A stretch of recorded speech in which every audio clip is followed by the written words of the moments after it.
ভারতেও জেএনজি বিক্ষোভ জরুরি জাতির উদ্দেশ্যে ভাষণ দেবেন মোদি।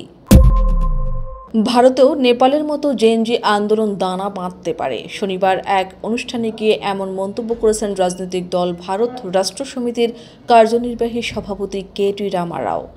তিনি সতর্ক করে বলেছেন, যদি সরকার জনগণের আকাঙ্ক্ষা পূরণে ব্যর্থ হয় তাহলে ভারতেও নেপালের মতো প্রতিবাদ দেখা দিতে পারে।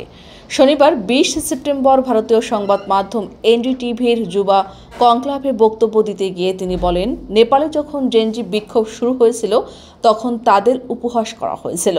তিনি বলেন, সম্প্রতি নেপালে যা ঘটেছে তা একেবারেই গণতন্ত্রের দমন এবং তরুণ প্রজন্মের কণ্ঠরোধের প্রচেষ্টা। শুরুতে মিডিয়াও এটিকে অবহেলা করেছিল, বলছিল তারা শুধু ইন্টারনেট বন্ধের কারণে প্রতিবাদ করছে, কিন্তু আসলে তারা তাদের ভবিষ্যতের জন্য লড়ছিল।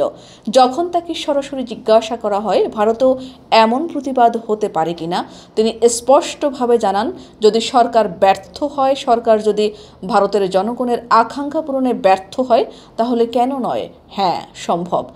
একই প্রশ্ন দর্শকদেরও করা হলে যারা মূলত তরুণ প্রজন্মের প্রতিনিধি ছিলেন অনেকে না বলে উত্তর দেন। এর জবাবে কে.টি.আর বলেন, এখনও সময় আছে, দেখা যাক কি হয়। ইউভা যুব অ্যান্ড দ্য আর্ট অব রিএনভেশন শীর্ষক একটি সেশনে বক্তৃতা দিতে গিয়ে তিনি তুলে ধরেন কিভাবে তাঁর দল এবং তিনি তেলেঙ্গানা রাজ্য গঠনের আন্দোলনে ভূমিকা রেখেছেন। জেএনজিদের ব্যাখ্যা করতে গিয়ে তিনি বলেন, জেএনজিরা মূলত তরুণ সাহসী আকাঙ্ক্ষী। তারা সত্যি ডু ইট ইয়োরসেলফ প্রজন্ম, অর্থাৎ তারা নিজেরাই নিজেদের কাজ করে নিতে পছন্দ করেন। তারা কল্পনাপ্রবণ, পরিবর্তনকারী এবং তরুণ। আমি বিশ্বাস করতে চাই আমার রাজ্য তেলেঙ্গানাও একটি জেএনজি রাজ্য। কে.টি.আর আরও বলেন, জেএনজি ডিজিটাল মাধ্যমের ক্ষেত্রে সত্যিই নেতৃত্ব দিয়েছে। হায়দ্রাবাদে যখন তেলেঙ্গানা সরকার প্রায় ৪০০ একর বনভূমি বিক্রি করতে চেয়েছিল তখন জেএনজি হায়দ্রাবাদ সেন্ট্রাল বিশ্ববিদ্যালয়ের ছাত্রছাত্রীদের মাধ্যমে নেতৃত্ব দান করে এবং সরকারকে প্রশ্নবিদ্ধ করে। শেষমেশ সুপ্রিম কোর্ট প্রতিক্রিয়া জানায় এবং জেএনজিদের সক্রিয়তায় হায়দ্রাবাদের ৪০০ একর জমি রক্ষা পায়।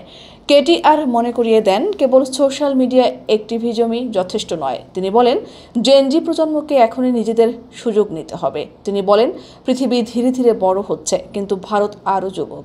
তাই সময় নষ্ট না করে নতুন ধরনের উদ্যোগ নিতে হবে, সাহসী হতে হবে। এই প্রজন্মই ভবিষ্যতের নিয়মকানুন নতুনভাবে তৈরি করবে।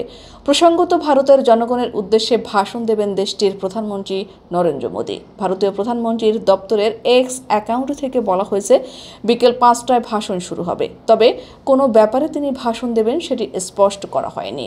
এতে করে ভারতে বিভিন্ন গুঞ্জন ও গুজব ছড়িয়েছে। ভারতীয় বিভিন্ন সংবাদ মাধ্যম জানিয়েছে, ধারণা করা হচ্ছে পণ্য ও সেবা কর কমানো সংক্রান্ত বিষয় নিয়ে কথা বলতে পারেন মোদি।